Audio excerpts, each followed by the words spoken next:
everyone. My name is Camila, and I have multiple roles. I am a wife, I am a mom, and I am an ICU nurse. And I am in the recovery process of postpartum depression. I felt like I was led by God to share my story and my testimony to help any beautiful mother out there going through this difficult illness. I just want to say that my heart truly goes out to you. So if you see me look down, I'm just looking at my notebook so I can flow through the video appropriately. So let's get started.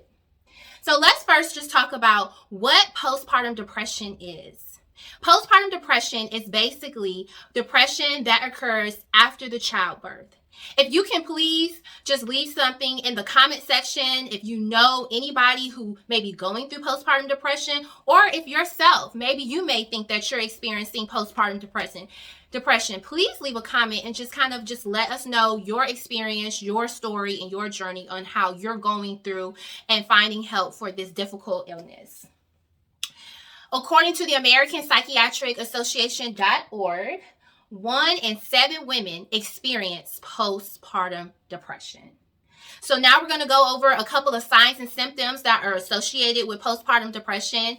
You may feel like you have a really sad mood. You may feel very depressed. You may have like a change in appetite. You may have a loss of interest in certain activities that you once was excited about, now you no longer care for. You have feelings of worthlessness. You may find yourself just crying for no apparent reason. You may also experience feelings of not being able to bond with your baby, maybe not showing interest in your baby. And there's another disorder that's under the postpartum depression bracket that's called postpartum psychosis. And this is kind of a separate disorder. And so basically mothers who go through this, they start to feel thoughts of harming themselves and or baby. So if you feel like you are experiencing these certain signs and symptoms, please, mama, go get help. Reach out to your local OBGYN, your primary care physician, and talk to them about these signs and symptoms so they can get you on the appropriate track.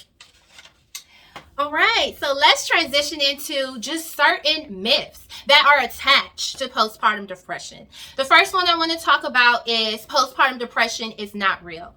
Hold up, fact check.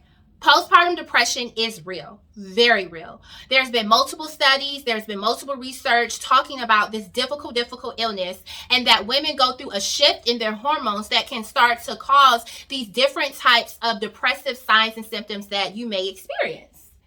Another myth that goes along with postpartum depression is that postpartum depression causes you to kill your baby. Let's do a fact check. Like I said again, there's a separate disorder that goes with that may be under the postpartum depression bracket, which is called postpartum psychosis. And these women, they start to experience hallucinations, maybe hearing, seeing things that may not be there. And they may feel that urge to want to hurt or harm themselves and or baby. So again, postpartum depression, in most cases, women are not out here committing suicide and killing their baby. This is a very rare disorder that can occur. And another myth that I want to talk about is postpartum depression means that you do not love your baby. Fact check, that is incorrect. Postpartum depression causes a big impact on mom to have a hard time bonding with their baby, but that doesn't take away the love that you have for your baby. That doesn't take away the I will do anything for my child. It's just saying that, hey, I have a difficulty time showing interest or bonding with my newborn blessing. So I just wanted to discuss and get some myths kind of cleared up with postpartum depression.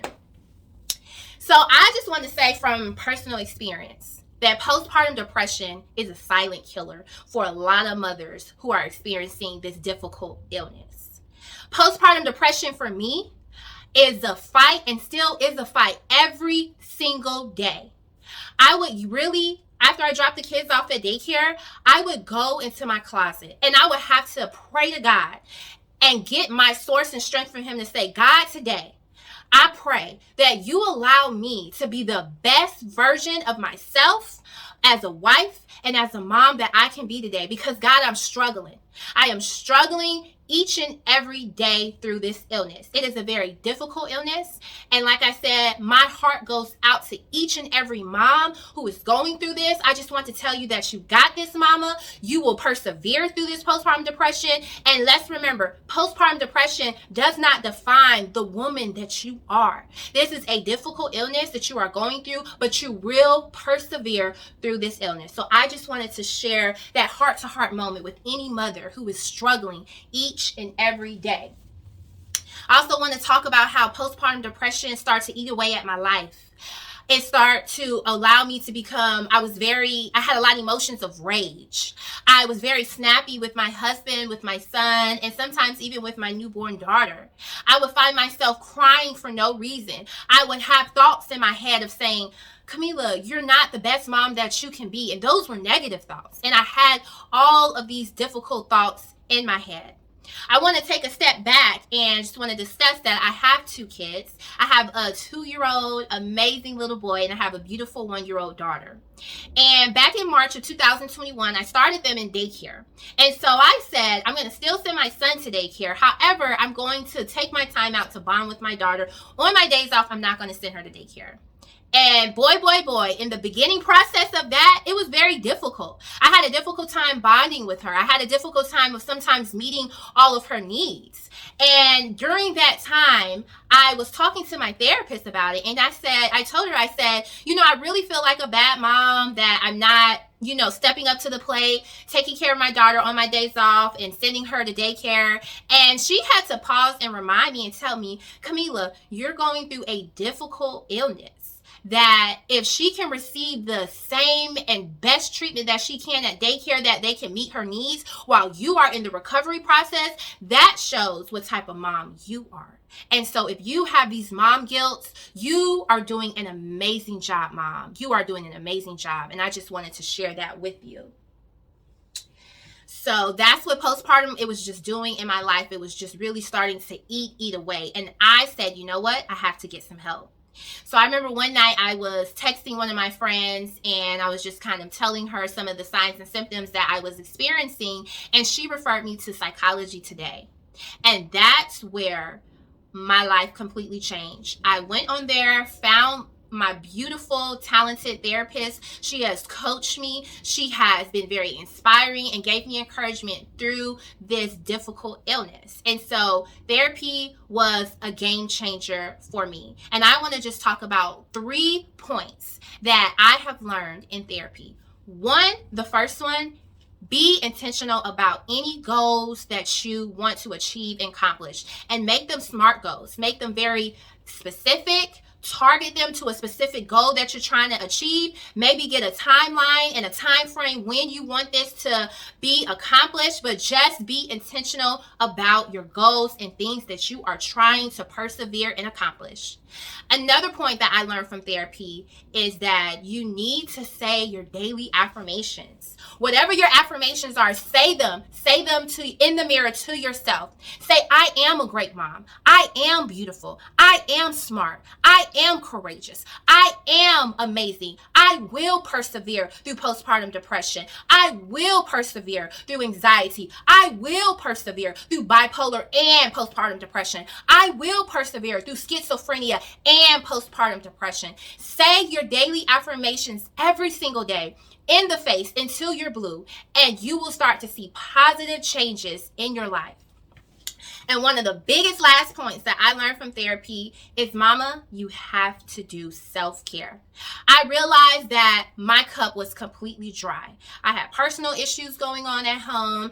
On top of that, dealing with postpartum depression. On top of that, going back to work, adjusting to being a wife, now with 2 kids. It was a lot. And my cup was dry. And self-care is so important. And I get it. You have that mom guilt. I got to wash the dishes, clean the house, clean the kids' room, clean our room. But when your cup is dry and you notice that your energy is low, you don't have no more energy to give to anybody else. And so self-care doesn't have to be glammed up with your makeup done, with your nails done, or getting a massage. No, self-care can be something simple as going to your tub and just running some hot water And if you got some Epsom salt, girl, just throw it in the tub and just play some music. Play some music that puts you in a space of gratitude, that puts you in a space of happiness, that puts you in a space of peace and harmony. And that 5 minutes of self-care that you took for yourself out the day will change and shift your whole week, let alone maybe your whole year. So do not forget to pour and love on yourself, mama, today. And so I got a motherhood promise or a motherhood vow that we are going to remember and say and do for the rest of the year. First off, I want to say that motherhood is a whole vibe. You are amazing, mama. You got this. You are a whole vibe. So remember that. This year, we are going to make decisions out of faith and not fear. This year, we vow to love ourselves and pour into ourselves like no other and do whatever looks like happiness is to you. This year, you're going to say each and every day, my mental health is greater today than it was yesterday. And then the final part of my motherhood promise and vibe is that I pray that this year, God, you help renew, restore, and transform our hearts, our souls, and our minds. Because remember, motherhood is a whole vibe. So I just want to encourage you and to remember, mama, you got this. Tell yourself again, mama, you got this. You got this. You got this. And my heart goes out to you, and I know that you will persevere through postpartum depression, and you got this. So I just want to say thank you for listening and taking your time out to watch this video. I pray that this has helped any other mother who is going through this difficult time. Please, again, place your experiences in the comment section below. Let me know if you want a part 2 of the postpartum depression video. Let me know any other videos that you would like for me to discuss. And I just want to say, please comment, like, and subscribe the video, and also share it with some friends, family, co-workers, anybody that you know that is going through this difficult illness. I pray for peace, blessings, and harmony for you today, beautiful. Have a great day. We'll see you soon.